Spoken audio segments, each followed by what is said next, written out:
Karena arti kata kemuliaan bahasa Ibrani adalah kabod. Kabod. Kabod artinya bobot. Beban beratnya. Bobot kamu seberapa bobotmu? Serupa Allah, bijak, atau bebal? Alkitab Amsal hanya ada dua manusia, bebal atau bijak. Gak ada kaya dan miskin. Gak ada manusia benar dan salah. Yang ada bebal, a fool, or a wise.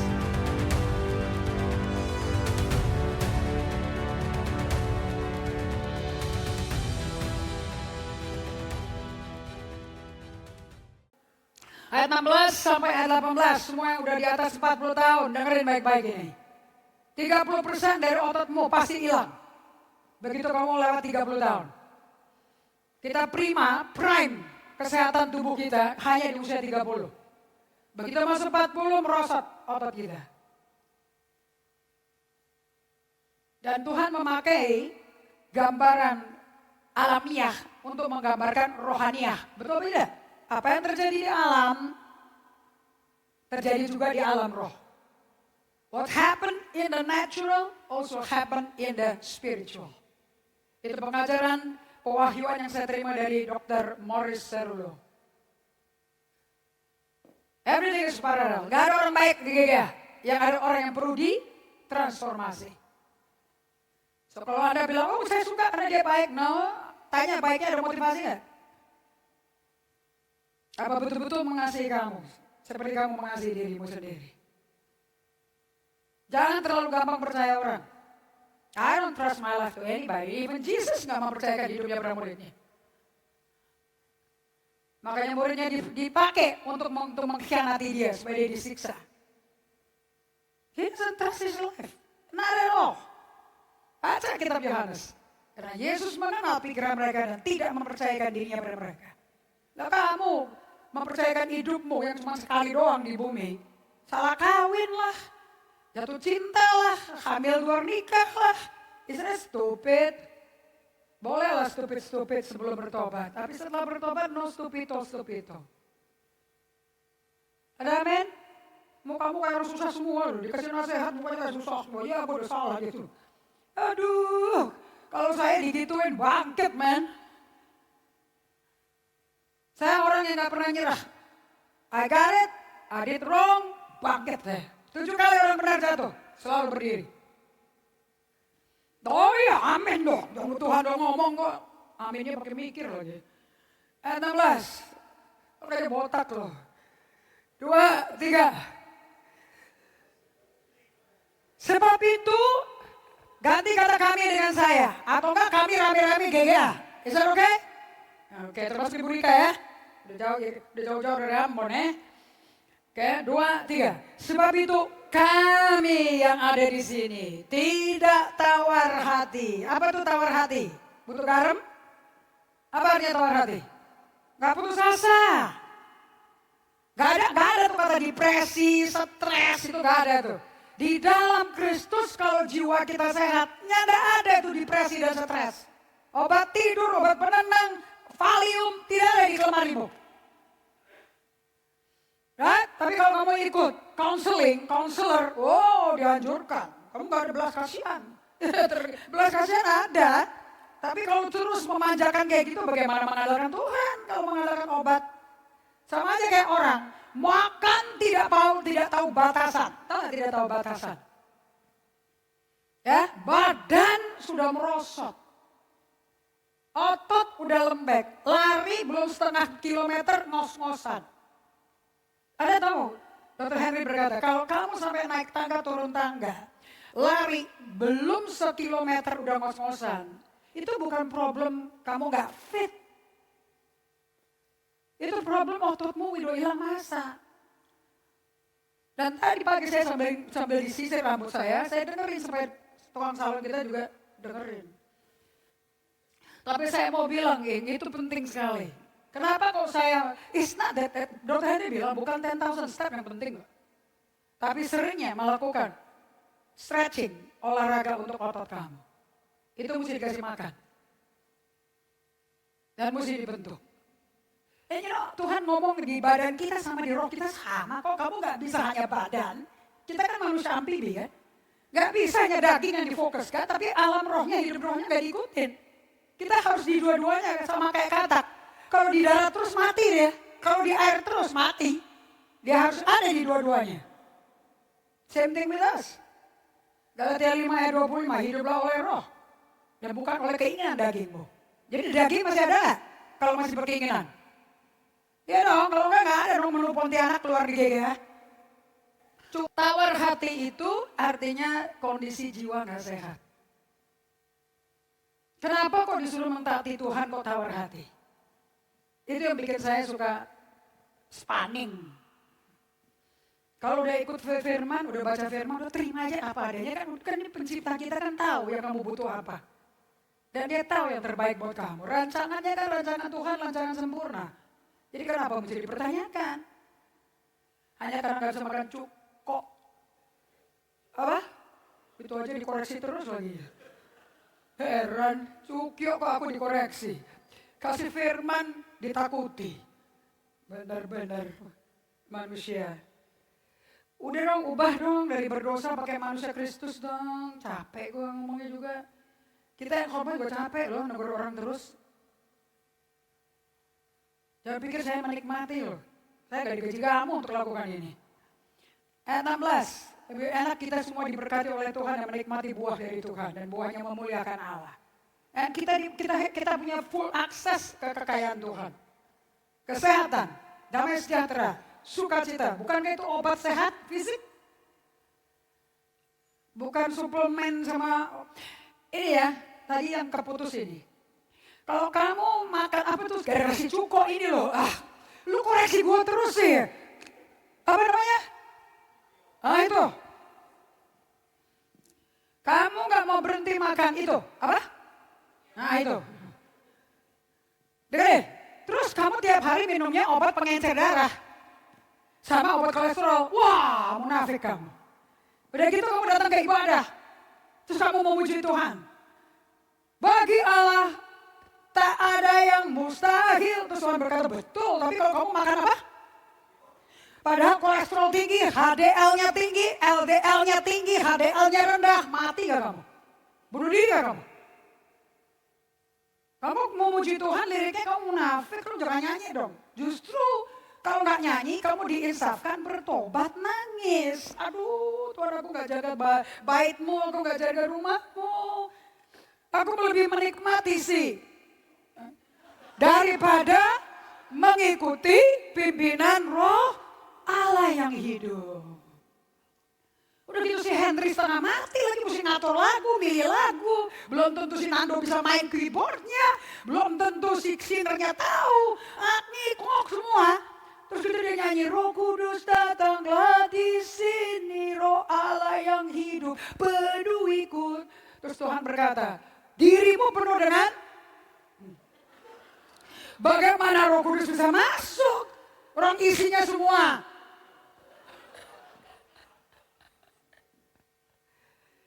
Jelas? Enak ditegur. Jangan makan. Selama 3 bulan. Supaya balance kolesterolnya. Supaya turun gliseridnya. Supaya kamu gak buang-buang uang untuk gereja terlibat. Beli tanah kuburan. Bayar uang rumah duka. Gara-gara itu namanya berirama dalam khotbah, bermelodi dalam khotbah. Jelas? Gara-gara gitu dong Taran. Kenapa baru terlambat munculnya? Kau dari pulaumu ini orang Toraja nih, aslinya. Manusia dosa yang bawa kutuk kakek moyang dari Toraja. Tapi manusia ciptaan baru dalam Kristus tidak ada kutuk sama sekali. Dan itu kamu mesti hidupin, itu gak otomatis. Kalau kamu belajar genogram di hari Kamis, dengerin ya. Tidak ada pendeta bisa tumpang tangan berkata, ku patahkan kutuk. Gak ada. Kutuk hanya bisa masuk dan lepas kalau kamu masuk ke dalam hidup di alam rohnya Tuhan. Di alam itu kamu aman. Bebas, merdeka. Dan yang memerdekakan kamu dari kutuk itu, kakek moyang. Kebenaran yang kamu tahu. Yohanes 8 ayat 32. Kebenaran yang kamu tahu, kebenaran itu akan memerdekakan kamu. Bukan datang ke ibadah seminggu sekali.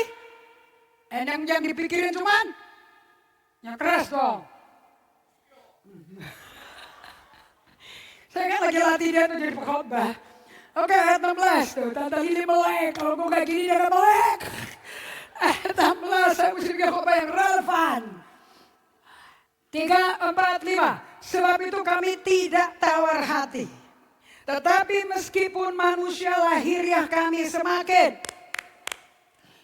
Yang bikin kamu kehilangan masa otot siapa? Tuhan sendiri. Cukup mempertajam. Mana ada cukup dari Alkitab? Jangan ngawur dong. Siapa yang bilang? Batumu kamu akan merosot. Pasti gak akan kuat lagi. Tuhan, kamu mau melawan apa? Siapa yang bilang? Kesalahan bapakmu akan ditimpakan sampai keturunan ketiga dan keempat. Siapa yang ngomong itu? Allah, kamu mau melawan Allah? Itu kebenaran kok, bagaimana? Allah yang ngomong, dan hanya Allah yang bisa reparasi itu. Dan semua itu karena kesalahan Bapak. Dan kenapa kok sampai kesalahan Bapak ditimpakan karena cucunya? Karena dia cemburu. Kenapa dia cemburu? Aku cinta kamu, gue bunuh anakku, gue bunuh diri buat kamu. Dan kamu gantikan dengan memuaskan diri kan? Cukup. Kalau betul-betul mau hidup bertobat, di Taman Eden nggak ada membunuh binatang. Tidak ada darah. Darah baru dicurahkan setelah manusia Adam berdosa. Sebelumnya nggak ada darah. Dan tidak ada manusia makan daging. Semua makan tumbuh-tumbuhan yang berbuah. Dan setiap buah yang dimakan harus ditanam kembali bijinya supaya tidak pernah ada kekurangan di muka bumi. Tuhan nggak goblok loh. Melakukan ekosistem dan perekonomian manusia di bumi. Manusia yang merusakin. Manusia yang menyakiti hati Allah. Dan kayak gitu nuntut kalau kena problem. Di mana Allah? Gue udah kasih perpuluhan, mana kau gak tolong? Enak aja. Semua itu konsekuensi. Setiap dosa ada konsekuensinya. Siapa bilang? Kalau kamu merdeka dari kakek moyang punya kutu berarti gak ada konsekuensi. Ada konsekuensinya. Bukankah Daud itu gara-gara membunuh suaminya Batsheba, istrinya orang. Bukankah kutuk konsekuensi turun? Semua anak cucunya tidak pernah akan bisa baik. Semua saling membunuh. Pedang gak akan meninggalkan rumah tangga mereka loh. Oh, ada konsekuensi. Apakah Allah mengampuni dosanya si Daud? Apakah Allah mengampuni Daud? Yes. Kalau enggak ada Mazmur 51 di Alkitab. Tapi konsekuensi tetap ada. Jangan main-main kamu. Gak ada otomatis. Itu orang malas kedagingan tuh. Apa-apa otomatis. Beres. Peter Cassius seperti itu sebelum dia kenal EHS, sebelum dia mau ngelihat dirinya dan bertumbuh dan bercermin dengan dirinya sendiri. That's what he said. Gary Cassius berkata, Pete coba jelasin kepada aku silsilah keluargamu. Buat apa? Semuanya udah dibungkus oleh darah Yesus, semua telah dihapus oleh darah Yesus. Gak usah sebut-sebutin lagi. Kenapa kok dia gak mau sebutin? Karena terlalu menyakitkan dari umur 8 sampai 12 tahun. Bapaknya hanya tahu mukul, nampar, nendang, pakai sabuk sama dia. That's all he remember. Terlepas dari apa yang terjadi 13 tahun sampai saat ini. Karena ada masalah terus eksternal dan internal. Tapi itu masa 4 tahun itu di mana dia tidak bisa lupa karena itu masa golden year yang dibentuk papi maminya. Maminya gila, masuk rumah sakit gila. Do you think dia bisa berubah menjadi seperti Kristus? Yes, kalau nggak kita nggak belajar. Sampai usia sama seperti dia. Peter Cassius sama Apostle ini usia sama. Dia lebih tua berapa bulan. Yang sekarang bisa menikmati pacaran dengan istrinya, mengajarkan sebagai contoh hidup bagi para gembala dan istrinya. Dan bisa selalu ada sabat, waktu berdua dengan Tuhan dan dengan istrinya. Itu baru sehat itu. Gak ada possessiveness, gak ada dikontrol, dikendalikan sama lain, gak ada. Very beautiful, sampai anak-anak mereka nyontek papi maminya. Baru anaknya bisa ngomong, sekarang aku bisa niru dan lihat sendiri apa namanya perkawinan di mata Allah. Kalau kesaksian keluar dari mulut anak, baru benar. Kalau dari tetangga, aku gak percaya. Karena anak itu adalah orang yang paling dekat yang bisa ngelihat karakter orang tuanya seperti apa di rumah. You hear me? Kita gak punya guru boblok ya, guru kita mahal sekali lah. Kalau bukan karena Allah mencintai Apostle, saya gak ketemu guru yang sah, guru yang valid, guru yang otentik. sebagai guru saya. Untuk mulai gereja ada Pastor Nomi. Untuk membesarkan saya menjadi murid Kristus ada Peter Scasiro dan Gary Scasiro. Oh, saya orang yang paling dicintai Tuhan. Emang gampang ketemu guru yang tepat. Kalau orang yang gak suka sama kamu dan gak mau tahu sama kamu bagaimana? Tapi Tuhan yang atur pertemuan saya. Don't take life for granted. Hargai dan bersyukur setiap hari kepada Tuhan. Jangan dengerin orang yang cuma jelekin saya, yang cuma ngomongin saya. Suruh ngomong tentang hidupnya sendiri, lebih berhasil gak dari saya? Lebih bagus gak dari saya? Kalau gak lebih bagus, shut up. S-H-U-T-U-P, shut up. Biar mulutmu dipakai untuk memuliakan Tuhan. Dan menyatakan kesaksian bagaimana Tuhan bisa mengubah. Kayak saya memuliakan Tuhan kan? Dengan menceritakan kehidupannya Peter Scasiro. Yes, of course. Ini kan manifestasi sebetulnya bagaimana Tuhan bekerja di seseorang. Dalam hal mentransformasi. Jelas gak? Kalau cuma nongol-nongol muka datang seminggu sekali sok suci. Buat apa kayak gitu? Orang juga di rumah juga akan ngomongin kamu. Munafik kamu nih orang. Dia hidupnya di gereja sama di belakang di rumah gak sama. Akan keluar gak sesuatu hari berita itu? Pasti dong, karena orang muak. Itu namanya penipuan massal itu. Sekeluarga ditipu. Kalau kamu bisa nipu keluargamu, kamu bisa nipu Tuhan. Dan kamu nipu dirimu. Dan kamu nipu satu kersel. Dan tidak ada menjadi garam dan terang. Kamu akan menyandung dan banyak orang tersandung. Melalui kamu banyak orang murtad. Dan kamu gak pernah tahu kapan kamu mati. Sama sekali. Ayat 16. Katakan sama-sama sekali lagi. Ngomong ke dirimu sendiri. 2, 3. Sebab itu kami tidak tawar hati. Tetapi meskipun manusia lahiriah kami semakin merosot. Ya udah ubahan aja tambah botak. Receding hairline. Ini dahinya tambah gede karena pada rontok. Kalau pakun, udah licin gua. Namun manusia batiniah kita dibaharui dari sehari ke hari. What is this book namanya? Hari demi hari. Apa nama buku ini? Hari demi hari. Kamu disuruh ngurusin rambutmu yang tambah botak dahinya. Apa disuruh memperbarui manusia rohmu? Batiniahnya. Om Lili, kau cukyak terus. Tambah botak.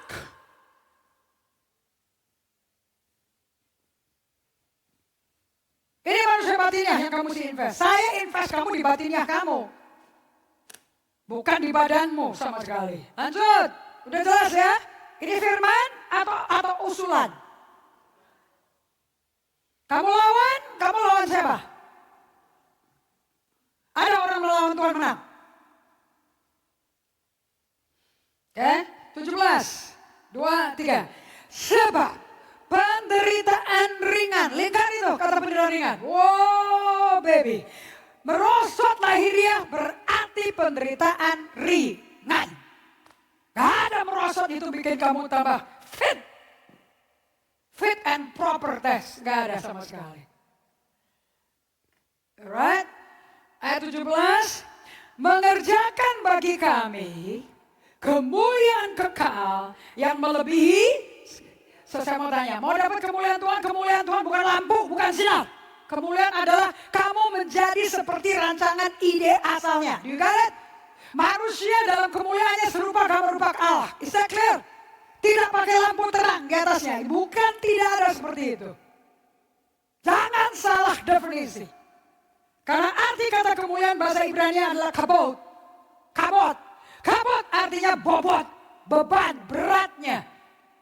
Bobot kamu seberapa bobotmu? Serupa Allah, bijak, atau bebal? Alkitab Amsal hanya ada 2 manusia, bebal atau bijak. Gak ada kaya dan miskin. Gak ada manusia benar dan salah. Yang ada bebal, a fool, or a wise man. Kita dalam kepenuhan Allah, mestinya serupa Allah kembali. Bukankah itu tujuannya kita diselamatkan oleh Tuhan? is a journey untuk kita kembali menjadi serupa anak Allah? Yes or no? Buka Roma 8 ayat 29. Oma opa semua dengerin, gak ada oma opa menua. Musa mulai pelayanan 120 tahun loh, 80 tahun loh. Abraham mulai pelayanan 75 tahun. Usia itu hanya angka. Kalau batinmu kuat, merosotnya fisik gak menghalangi kamu melakukan pekerjaan Tuhan. Is that clear? Lagi, katakan sama-sama. 2, 3. Sebab semua orang, berapa orang? Apa artinya semua orang? Bilang termasuk saya, gitu dong. Jangan sinonim lagi diomong. Kamu ini SD lulus kasih atau rapot dibeli. Oke? Apa artinya semua orang? That's it. No exemption. Bertobat gak bertobat, the same thing. Karena ini ngomong semua. Dia tidak ngomong semua orang Kristen. Dia tidak berkata semua orang di gereja. Semua orang, titik. Artinya yang namanya orang is everybody. You got it? Makanya Injil mesti dibagikan kepada semua orang. Karena Tuhan gak suka satu orang binasa. Betul tidak? Saudara Petrus berkata itu. God hates that any should perish. Oke, ulang lagi dari awal. 3, 4, 5. Sebab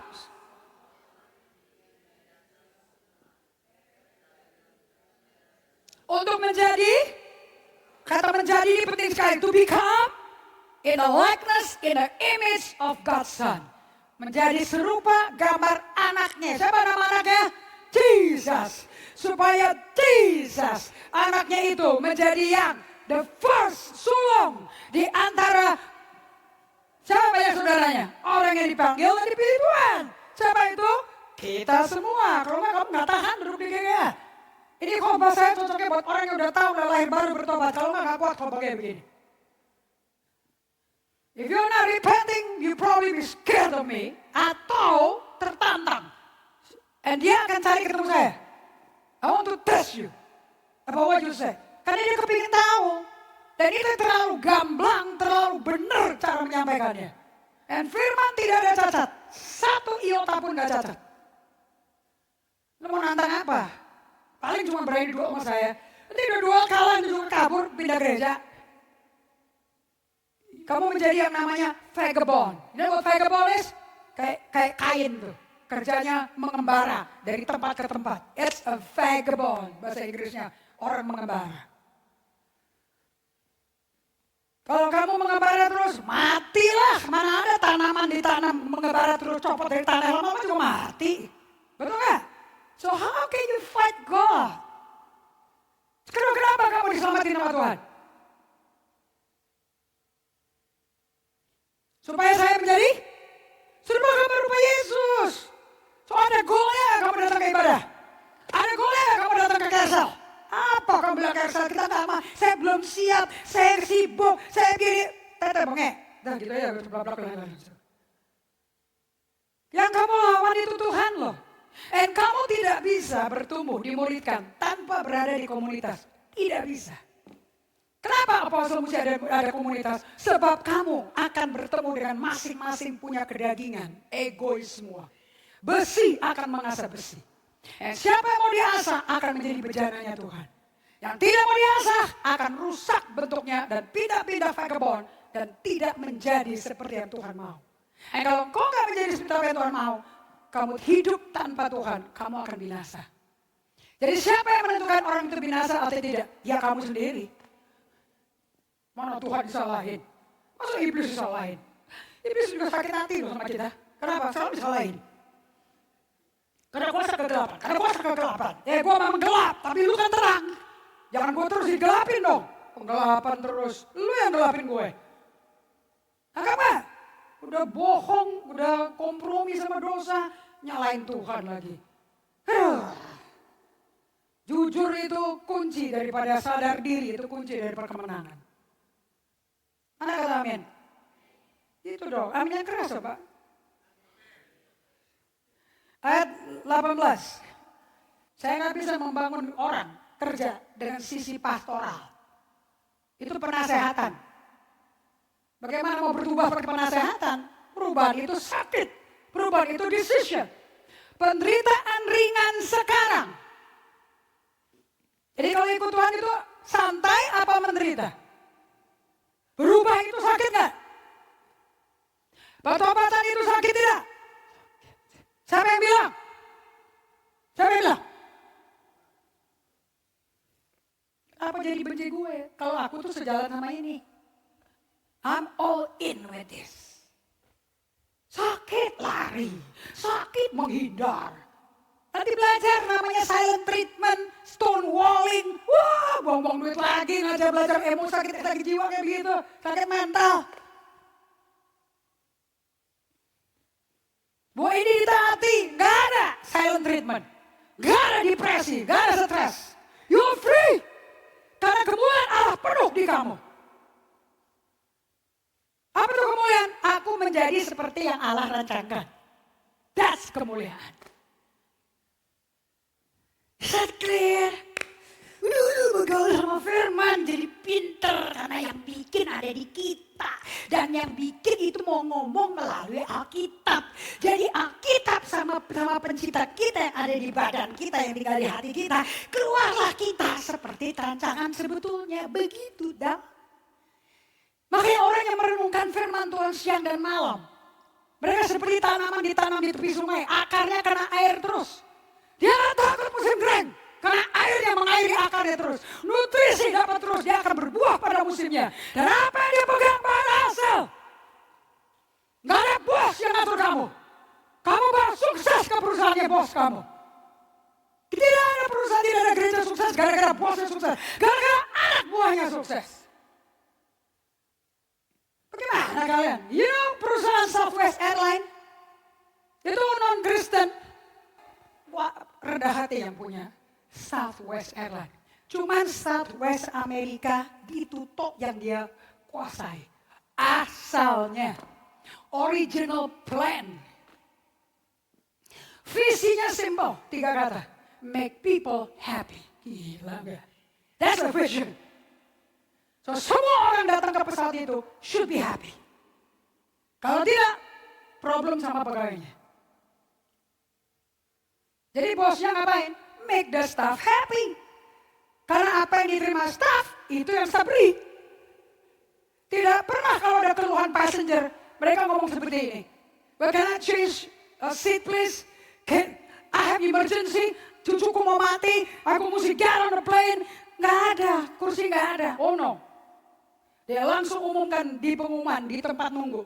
Anybody with a first class, business class, would you please change with another passenger whose grandson is about to die in few hours? Itu pengumumannya. And Southwest Airlines, budget airline, gak ada first class, gak ada business class. Kursi paling mana yang enak untuk budget airline? Kursi paling depan. And this is a grandfather. Cucunya akan mati in a matter of hours di ICU. And the company, dia nggak telepon bosnya. Ini kalau kayak gini kasusnya gimana ya? Perlu diganti nggak uangnya ya? Perusahaan mau ganti? Oh nggak ada.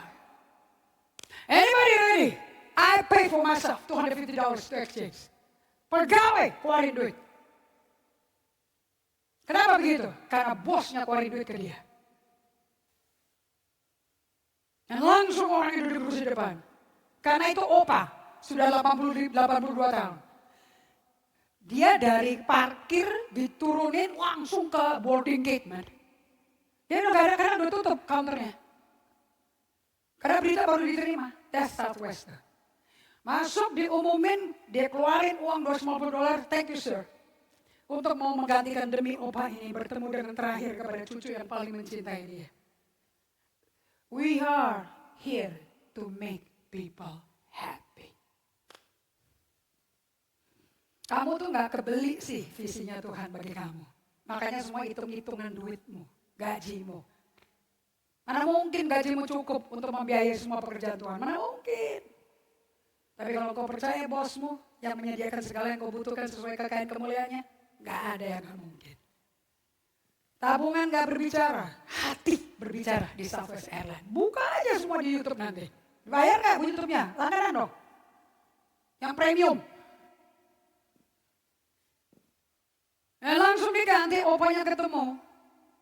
Kalau mau tahu, sales daripada Southwest meningkat 500% semenjak kejadian itu. Apa yang didapat? Rugi $250 pribadi? Atau you increase that company value, 500% increase of sales. Kenapa? Si Opa gak pernah bisa diam. Dia promosi semua orang, fly Southwest. Hari ini, Southwest itu area Texas. You know Texas is negara bagian. Itu hanya melayani Texas, makanya namanya Southwest. Satu lagi namanya Northwest, bagian Northwest. Tapi sekarang menjadi international airline. You know why? Terlalu bagus dan semua orang nyari Southwest. Siapa yang bikin laku? Pegawainya. Counter, stewardess, steward, pilot. Dan mereka semua fun di pesawat. Pernah dengar gak kamu promosi seperti ini? Well, this is the last flight we ain't. Ini orang Southern ya, semuanya ngomongnya Texan accent. We haven't had any rest at all, we've been flying. But you know what? As we fly off, take off, you're gonna be served with candy just to give you energy. It's 11 p.m., everybody's tired and sleepy. There will be no snack available because we have to live healthy. Don't eat after 10. Ini cara pengumumannya kayak begitu. And when we take off, rush! Because the beautiful chocolate Toblerone and all the candy and all the xylitol, all the peppermint gum will be shared with you all. How do we share it? We just put it on the floor and it will just run to your seat. And you just pick it up as much as you like. Itu caranya. Stewardess ya. Kamu gak ngerti ya? Ya udah. Time is money, man. Nangkep kalian? That's how they serve. Ini ketua-ketua sel melayani jemaat mesti kayak begitu. Udah kamu digituin sama gembalamu. Masa kamu gak mau kasih ke orang? Kau merasa dirinya eksklusif? Udah duduk gembalamu. Give. And it shall be given to you. Saya gak bisa diberkati loh sampai saya memberi loh. Kenapa? That's the law of the kingdom. Hukum alam. Apa yang kamu tabur, kamu akan tuai. Apa yang kamu beri, kamu akan terima. Gak ada orang pelit cocok masuk surga. Mati di gereja boleh. Belum tentu kamu nyawanya di surga. Because you never give. You have no love. Love is giving. Karena begitu besar kasih Allah. Jangan kasih ke orang yang baik sama kamu. Kasih orang yang tidak mampu balas balik ke kamu. Kalau kamu nolong apa, gue bayar balik loh. Karena saya gak mau utang budi sama kamu. Tapi kalau kamu bantu orang-orang yang datang kemari aja, mesti pakai 5 kali kendaraan umum. Itu pun kalau ada uangnya. Saya salut sama kamu. Ayo kirim nih. Orang koruptor itu apa? Memberi kepada orang yang dia dapat keuntungan dari orang itu. Supaya dipercepat dapat KTP-nya, dipercepat dapat SIM-nya, dipercepat dapat paspornya, dicepetin dikasih uang pelicin. Supaya cepat keluarnya. Emangnya kenapa sih mesti cepet-cepet? Kalau semuanya diatur dengan tepat sesuai dengan tanggal expiry date. Betul apa tidak? Lihat muka kamu tuh. Kayak kartu domino semua. Kayak pura-pura gak tahu sih. Apa-apa gak sabar. Semua keputusan yang dibuat dengan tidak kesabaran dosa. Semua keputusan dibuat oleh iman. Bukan karena kepepet.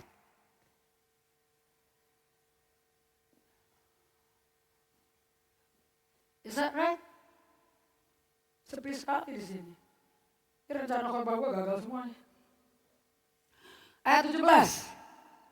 Sebab penderitaan ringan yang kapan?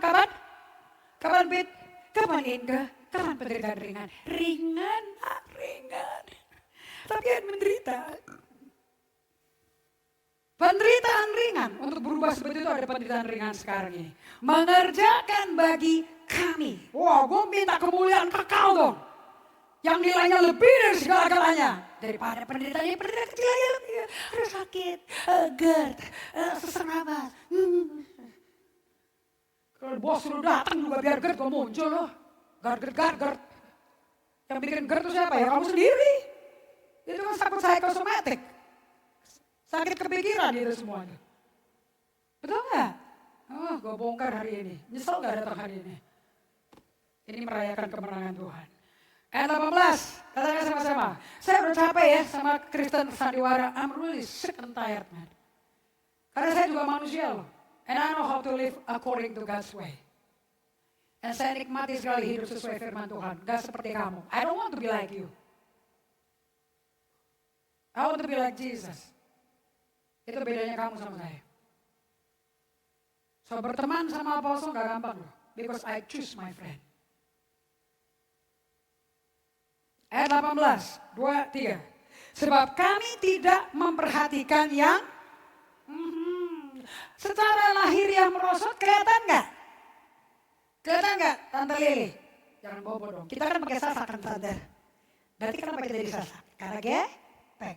Kenapa gepek rambutnya? Karena rambutnya sudah menipis, sudah mulai rontok.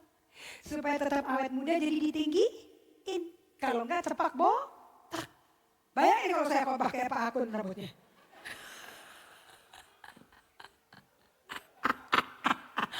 Oh, aku tahu bagaimana bikin Ibu Lili ketawa. Melek dia, men. Betul lah Ibu Rina, right? Bagaimana kalau Ibu Rina? Saya dan Ibu Lili, rambutnya kayak Pak Akun. Dan kita lah umat Bapak. Nah, orang berkata, aduh kasihan sekali itu kepala kayak broto rambutnya.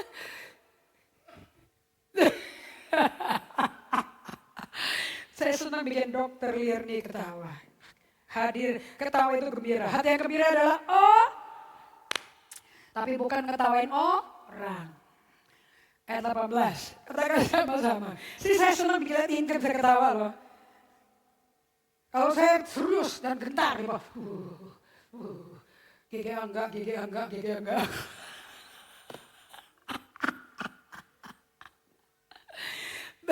Begitu, I can read people. See, kamu bahaya ketemu saya, deket-deket satu sama saya. Gue bacain lo hidup lo. Inside out. Kamu ketemu Chris Manusama? Tahu Chris Manusama tak, Ibu Rika? Ini pendeta yang dekat sama saya dalam proses pertobatan saya. Jangan dekat-dekat Ibu Indri. Dulu saja saya panggil Ibu dong, kan bos 70 perusahaan. Jangan dekat-dekat Ibu Indri, kenapa? Itu 1000 volt. Apa itu 1000 volt? Itu ditelanjangin loh hidup lo dosa lo. Dan itu semua karena Roh Kudus. Kamu gak bisa kabur dari saya. Habis nyampein, saya bilang, bye. Aku mesti ada janji appointment keluar. Terus kalian berkata, ya, gue udah dioperasi, kebuka ditinggal. Ya memang bukan saya kok. Yang ahli bedahnya kan Yesus. Balik dong ke Tuhan. Tujuannya kan buat itu Nabi datang. Betul? Gelisah sekali tuh orang masuk semua itu. Ayat 18, 2, 3. Sebab kami tidak memperhatikan yang merosot, yang tambah tua, yang ubanan. Ngapain? Aduh, ubanan 5. Buat apa dilihat? Yang kelihatan jangan dilihat. Melainkan yang tak kelihatan. Karena yang kelihatan adalah sementara. Sedangkan yang tak kelihatan adalah. So, kamu mau hidup kekal atau hidup yang sementara? Choose your life. Saya gak fokus dengan kondisi. Orang nyakitin saya. You can choose to hurt me. It's your life. Tapi I choose to focus kepada janji Allah yang kekal sifatnya. So kadang-kadang saya bisa marah, saya berkata, I ain't stupid. Gue gak goblok ngurusin lu. There's purpose of God yang harus dicapai. Itu yang membuat saya sehat dan sembuh. Walaupun kena penyakit yang tidak ada obatnya. Life is a choice, Maria. Gak usah nangisin nasib lu. Terus bilang sama orang betapa penderitaan kamu. Kawan, penderitaan yang kamu lalui gak sampai mencucurkan darah, kata Yesus. Pencobaan yang kamu alami tidak akan mencucurkan darah. Itu semua penderitaan ringan. Dibandingin apa? Dibandingin kemuliaan Allah. Gak ada apa-apanya. Itu kunci kemenangan kamu, Broto. Saya paling sedih lihat orang Kristen sarkopenia. Penyakit oleh di 2016 oleh WHO dikatakan sebagai penyakit. Makanya dikasih nama sarkopenia. Di mana masa otot hilang total. Akibatnya kamu sakit, semua organ tubuh tidak bisa berfungsi karena tidak ada otot yang menopang, tengkorak supaya tempat masing-masing tergantung di tempat yang benar. Yang tanda pertama orang sarkopenia fisik, pneumonia. Yang bikin mati pneumonianya, bukan sarkopenianya. Apa itu pneumonia? Air di paru-paru. Dan air yang nggak bisa keluar adalah tempat pembiakan bakteri. This is physical. Saya belajar ini because I want to be healthy. You got it? Sekarang kita mau ini semua keluar sebagai warning bagi kalian. Sebab saya lagi sedih, but I'm so proud. Pastor Nomi itu gak ada gagal ginjal, gak ada gagal paru-paru, gak ada sakit jantung, gak minum obat kolesterol, nothing. She just aging. Karena dia kurang jalan, kurang exercise because of operasi sakit dari titanium. Dia biasa ketawa aku bionic woman, jadi kalau lewat x-ray, keluar. Oke? Tapi apapun yang dimasukin dari luar, apapun yang organ asli dipotong, itu ada side effect. Jangan bangga kamu dioperasi payudara kanker beres. No, gak akan beres. Karena normalnya itu mesti ada payudara, bukannya hilang payudaranya. Itu side effect-nya apa? Banyak sekali. Dan Pastor Nomi orangnya praktis. Gitu. Kalau saya nggak mau. Nah. Satu hal aku benci sakit. Yang kedua, I want to make sure saya di tangan orang yang benar lah. Supaya habis operasi, tidak ada side effect. Nggak ada buru-buru di operasi. Bukan karena menunda. Kayak saya operasi kista saya. Kistanya segede telur ayam katanya. Terus dia tes semua dan saya mau dites apa lagi. Karena kalau mau tahu itu kistanya kanker apa enggak kan mesti dibiopsi. Biopsi kan potong. Bongkar. So, saya belajar sama ahli bedahnya 6 bulan. Bolak-balik ke Singapura. Saya duduk, saya bandingin beberapa ginekolog yang saya mesti tahu ini dari Tuhan apa bukan. Saya sendiri ada damai enggak? Bukan sama operasinya, sama orang yang mau operasi dong. Kamu taruh nyawamu di tangan orang, masa kamu percaya? Dokter kamu gak kenal, lu percaya aja. Ini pendeta kasih jalan hidup lu gak percaya, bagaimana kamu? Setelah 6 bulan, saya konsultasi sama teman saya, profesor ahli bedah semua lulusan Australia. Saya bilang, it's okay, fine, you'll be fine. Selesai operasi, kalau ikut semua Pastor Nomi, kamu udah menopause, kamu udah gak akan rencana mau kawin, gak punya anak, hysterectomy aja, angkat semua alat reproduksimu. Saya bilang Tuhan gak suruh. Sekarang pendeta yang ngomong Tuhan gak suruh. Banyak pendeta melanggar saya untuk mentaati Tuhan, banyak sekali. Untuk pertobatan saya dilanggar, suruh kawin saya. Kamu mesti bisa discern loh, pendeta itu bukan pengganti Allah loh. Dia nuntun kamu pakai Alkitab gimana, tapi dia bukan Tuhan. Saya bukan Tuhan. I don't want to take your life in my hand. I will put your life in the hand of Jesus. Enak aja. Kalau saya mau lakukan itu, saya sendiri mesti praktek untuk berada di tangan Yesus. Me, day by day. So, setelah operasi, ini udah lebih dari 6 tahun. Dokternya berkata, you don't need to come again. Everything's fine. Bagus sekali kamu hasilnya. Begitu disadarkan di recovery room, ditepok mata saya, wake up, bangun. Hasilnya keluar nih, biopsinya udah dites semuanya, bersih. Gak ada tumor, gak ada kanker, nothing malignant, clean. Go back.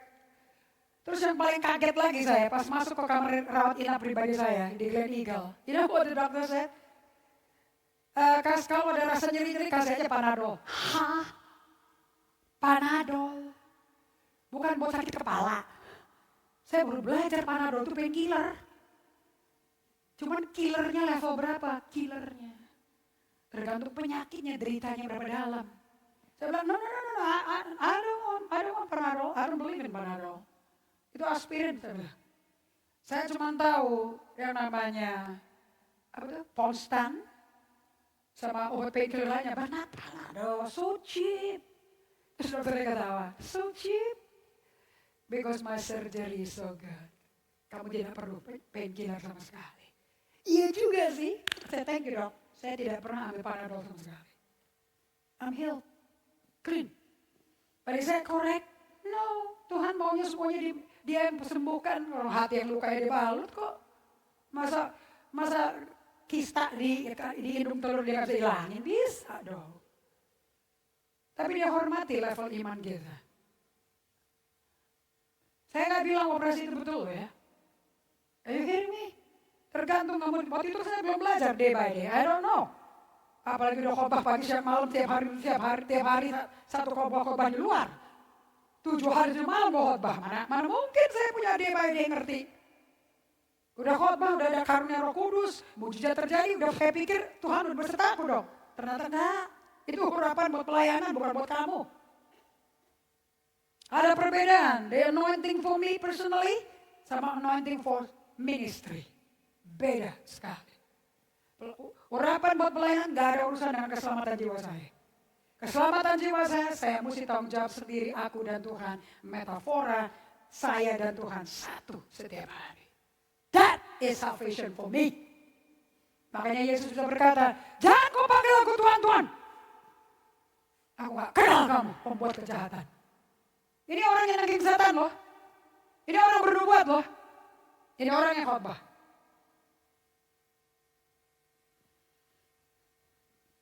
Kamu bersyukur gak gembalamu punya pewahyuan ini?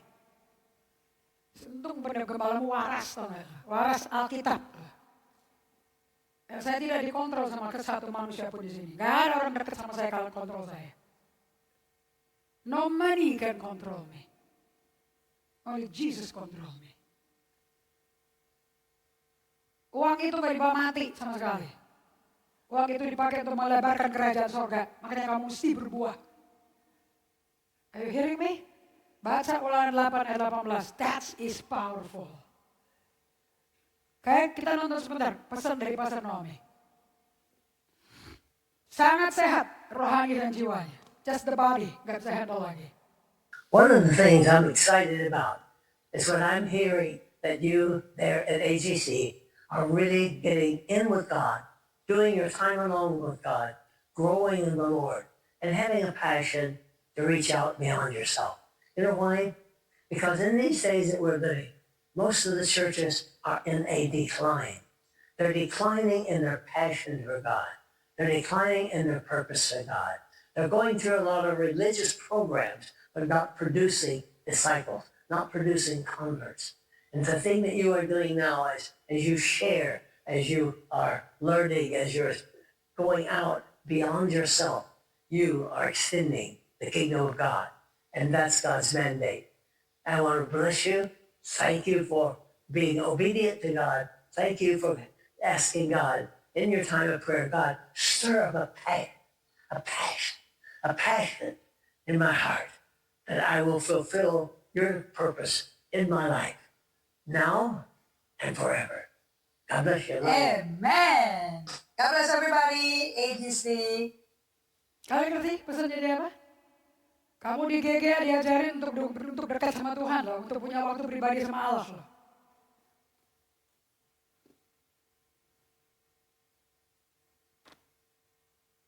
Minimum 2 kali sehari. And you have problem with that? You cannot expand the kingdom of God. Kamu gak akan dampaki orang, gak akan menghasilkan murid. Because murid dekat sama gurunya. Yang seorang murid gak bisa lebih dari gurunya. Seorang murid menjadi seperti gurunya.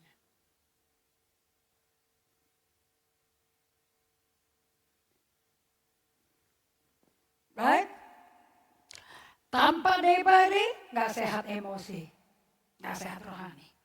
Saya gak takut kamu ke ibadah, ke organisasi, gue gak takut. Saya mau kamu nakutin setan karena kamu berada bersama Tuhan. This is frightening. Makanya paling susah bagi kamu. Bukan baca ayat susah, diemnya itu susah. Karena bahasanya Tuhan itu silence. Tuhan gak pernah teriak-teriak. Khotbah, gak ada. Yesus selalu mengambil waktu ke tempat sunyi untuk berdoa dengan Bapaknya.